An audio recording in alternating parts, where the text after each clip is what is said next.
Mga mare ko, super init ngayon. E share ko lang sa inyo yung ginagamit kong panale na hindi nagbebewang-bewang yung buhok ko. So, eto yung ating banana hair clip. So, matagal na to sa akin mga mi. Kaya tingnan nyo, nag-fade na yung color. Siguro, 1 year na siya mahigit sa akin. Kaya talagang gamit na gamit ko to, be. So, paano nga ba siya gamitin? Ganito lang naman. O, ganito ko siya ginagamit, guys. Yung iba kasi pabaliktad. Pero sanay kasi ako ng pagganito.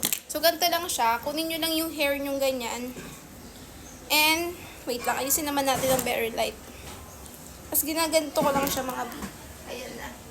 Tapos ayan siya. Lalo na kung mga nakariban kayo or nakatreatment yung buhok nyo. Tapos ayaw nyong malukot.